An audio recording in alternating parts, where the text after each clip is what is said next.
हरे कृष्णा। शिला प्रभुपाद की जय। 3 जुलाई।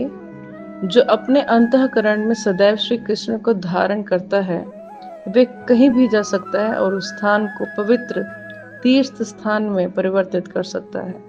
रूपानुग पत्र 3 जुलाई 1968। जगत गुरु शिला प्रभुपाद की जय।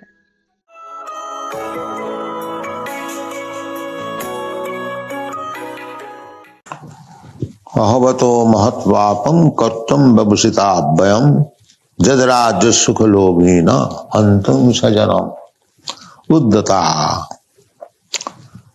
So sometimes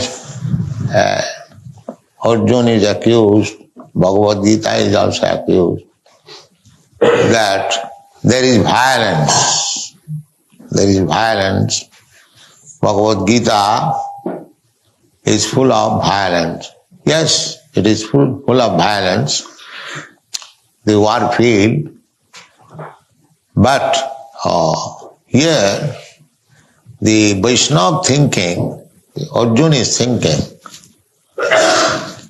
that it was arranged for his Rajya Sukha, Jad Rajya Sukha Labhi.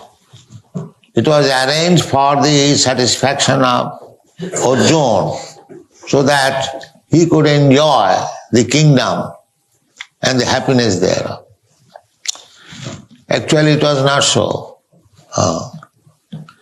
It was arranged by Krishna for his satisfaction, not for Arjuna's satisfaction. So, that is the difference between ordinary work and devotional service. Devotional service and ordinary work, they look almost equal. Just like we are living in this house, the neighbors, they may think that some people are living here chanting, dancing. We also dance, we also sometimes sing and eating, they are also eating. What is the difference? They may think that what is the difference between devotional service and ordinary work? It looks almost equal. Therefore people misunderstand that Bhagavad Gita is ordinary warfare and violence. But it is not that. It is arranged by Krishna because to fulfill his mission is paritranam sadhunam vinashaya cha dushkritam. That is his satisfaction. Not Arjuna's satisfaction, not anyone's satisfaction. It is his plan. He comes, he descends on this planet, in this universe, just to establish the real purpose of religious life and to kill, to vanquish those who are opposing the real purpose of life, human life. That is his mission. Simultaneously, two things. Paritranam sadhunam vinashaya cha dushkritam.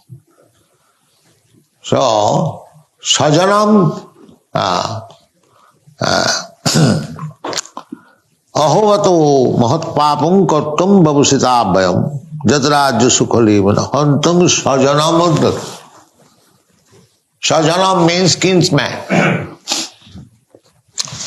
So kinsman does not mean in higher sense only my brother or my sister or my father or my uncle. No. Sajanam means all living entities. Because one who hasn't got Krishna consciousness, is ordinary consciousness, material consciousness, he cannot think in terms of sajana, my kinsman, all living entities. He cannot think. Actually, everyone is our sajan, because if God is Father, as Krishna claims, aham bija pada pita, if he is the Supreme Father, not only he claims, at least any fine religious system claims God is the original Father. That's a fact. Aham sarvasya prabhava matta sarvam pravartate. Everything has come from him. He is the Supreme Father. If Krishna is the Supreme Father, he is Father of everyone. Sarvajonishu kaunteya. In all species of life, in all forms of life, they are all our sajan, kinsmen. How it cannot be? Because Krishna is the original Father. This is Krishna consciousness. Therefore, a devotee of Krishna does not want to commit a little harm to any living entity. That is Krishna consciousness. Vidya vinaya sampanne brahmani gavi hastini sunichi cha sapaki cha pandita samadarshana. Pandita, one who is learned, is samadarshana, equal vision. Not that just Krishna is equal vision.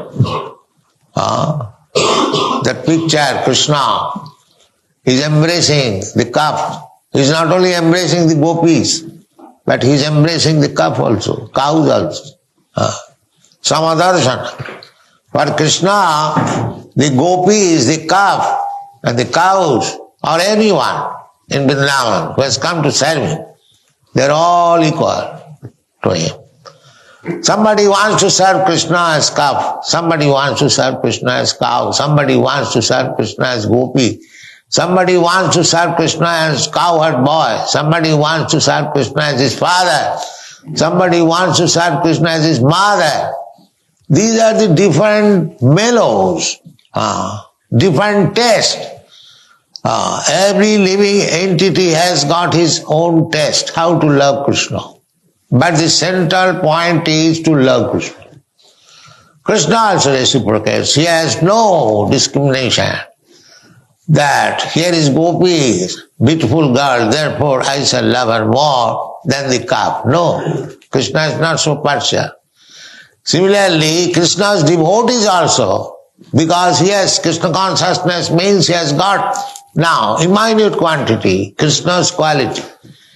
Therefore, he is also equal to everyone. He thinks everyone sajana, the same member of the same family. It does not matter if one has become ant or one has become elephant.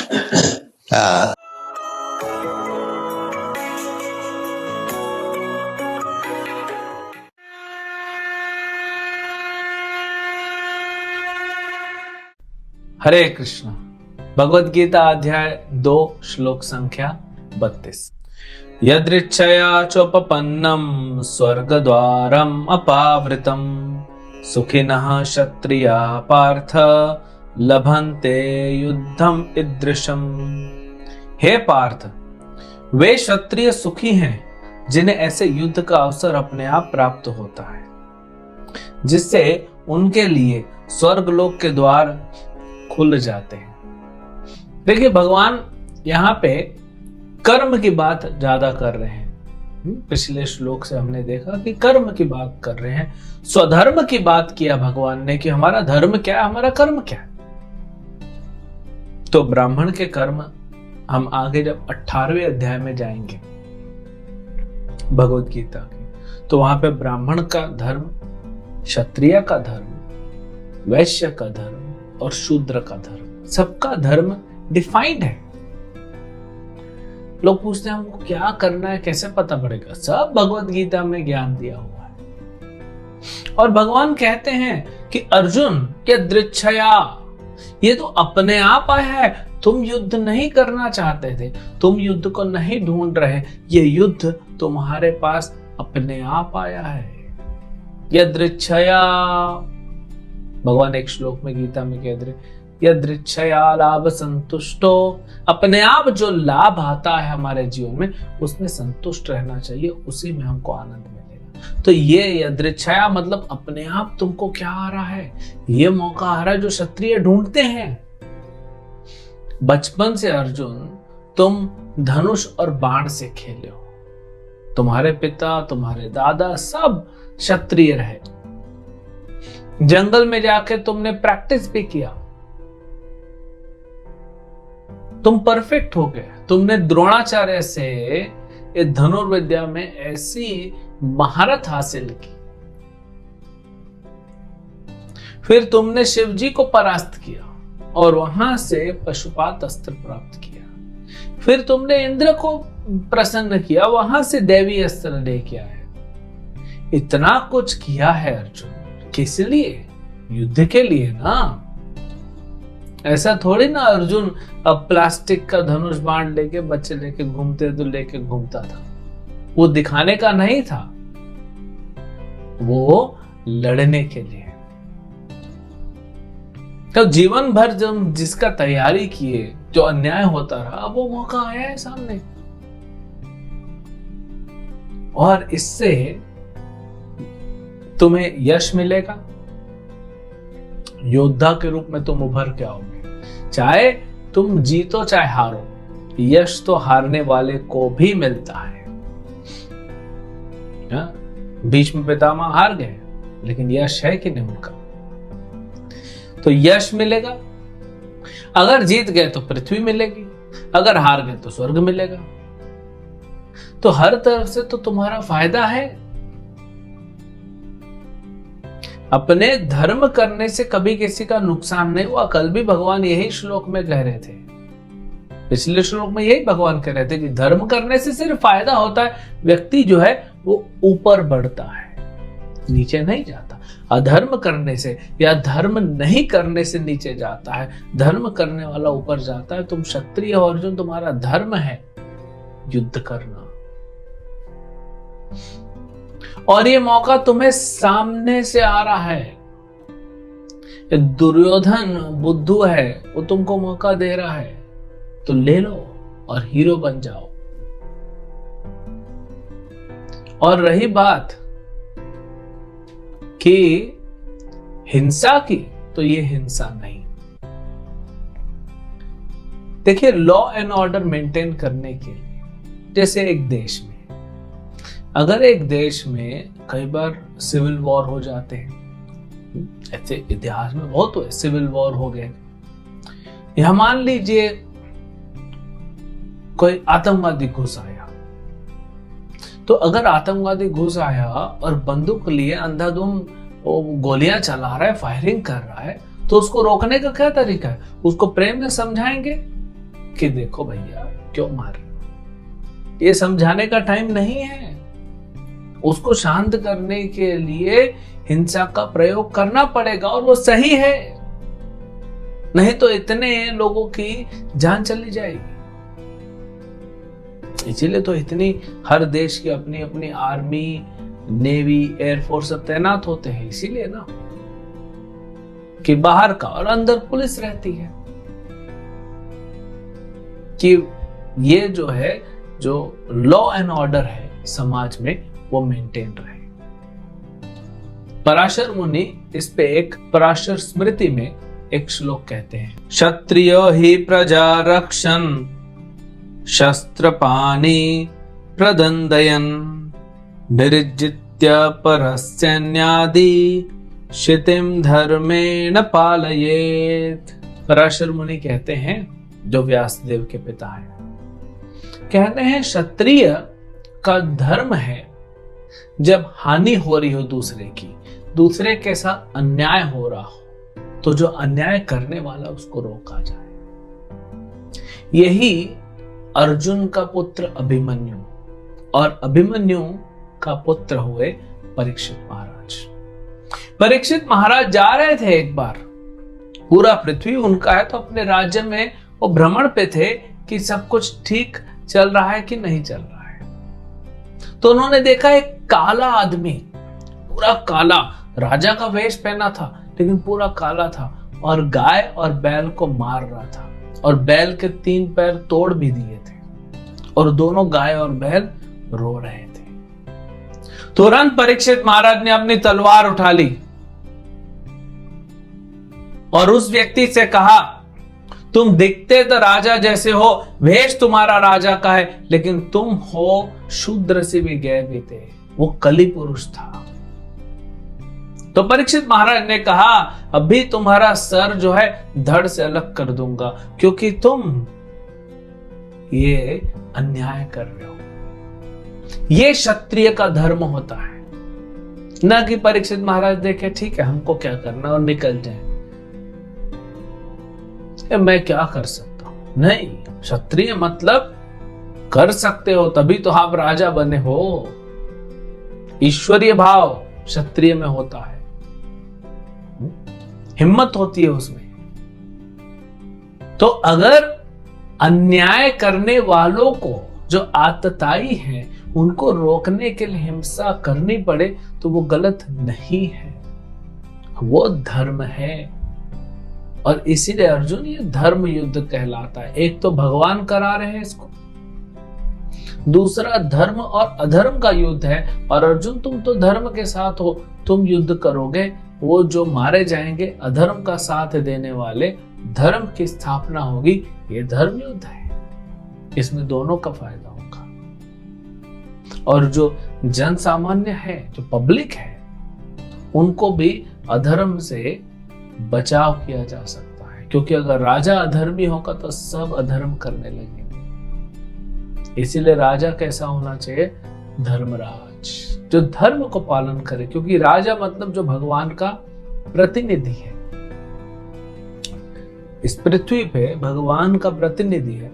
हर लोक में एक राजा होता है, जैसे ब्रह्मलोक में ब्रह्मा जी, स्वर्गलोक में इंद्र है। ये सब भगवान के प्रतिनिधि के रूप में कार्य करते हैं, अपनी मनमर्जी से नहीं करते।